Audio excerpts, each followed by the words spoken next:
non, au contraire de ce que nous pensions dans notre dernier journal vidéo, le printemps n'a toujours pas daigné s'amorcer. À quelques jours du début de l'été, pluie et froid restent de rigueur. Mais la météo a beau être au centre de toutes les discussions, cela n'a en rien entravé la vie animée de notre cité de Loie. Et à cet égard, l'une des meilleures illustrations nous est sans doute fournie par la Feria du Sud-Ouest, qui s'est tenue en la salle des Tréteaux le 10 mai dernier. Une soirée organisée conjointement par nos clubs de handball et de rugby, et qui, une fois encore, a attiré beaucoup de monde, venu là se réchauffer et s'enivrer au rythme de sons qui flairent bon le soleil. Tout ceci s'est clôturé par une soirée dansante, qui a suivi un savoureux barbecue. Le 12, jour de fête des mers, c'est le cœur de Visé qui était en ébullition avec la 15e édition du Marathon de la Basse-Meuse. Une compétition qui cette année encore a rencontré un vif succès avec près de 3000 participants aux diverses courses prévues, à commencer à celle dédiée aux plus jeunes sur 300 mètres et 1000 mètres, avec au bout du chemin une récompense toujours appréciée pour tous les coureurs en herbe. Plus coriace, les 5 et 9 km comptaient 900 personnes au départ, et ils étaient même 1200 pour le pourtant très éprouvant semi-marathon. Un très joli score dont peuvent se féliciter les organisateurs, qui comptaient encore plus de 700 coureurs pour l'épreuve reine, le marathon.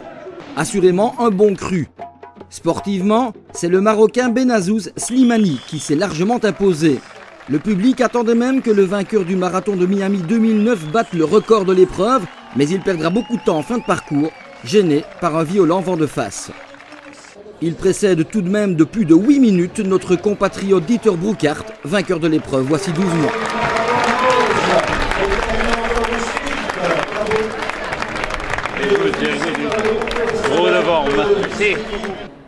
Du côté de l'hôtel de ville, c'est à une réception qu'une délégation d'élèves du lycée d'Aiguillon était conviée, dans le cadre d'une semaine d'échange organisée avec les élèves de l'Athénée royal de Visé. Arrivés en fin de journée le dimanche 12 mai, les 18 élèves et leurs 2 enseignants ont participé à des cours et à une série de visites dans la région.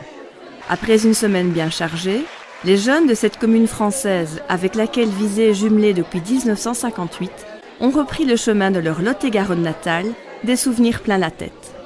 De transhumance, il sera question aussi pour notre police. À dater du 6 juin, la zone Basse-Meuse prendra en effet ses quartiers dans un nouvel hôtel de police situé en face de la nouvelle caserne des pompiers de Hermals-aux-Argenteaux.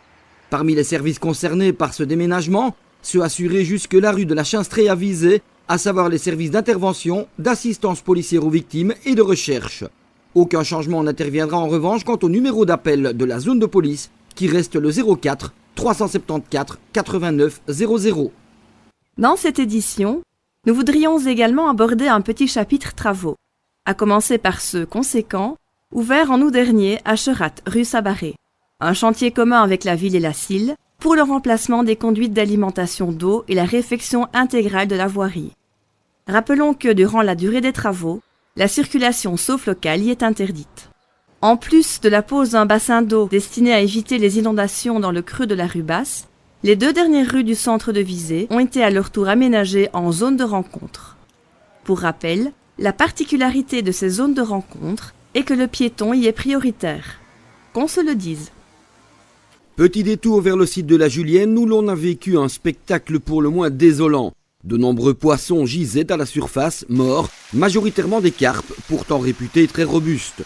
Un fait malheureux qui, après analyse, ne doit finalement rien à une pollution des eaux comme craint un moment, mais bien à un virus qui frappait principalement les carpes les plus âgées. Pour conclure cette édition, il n'est pas inutile de repréciser que les commerces de Visé, désormais centre touristique de Wallonie, sont ouverts tous les premiers dimanches du mois. À très bientôt!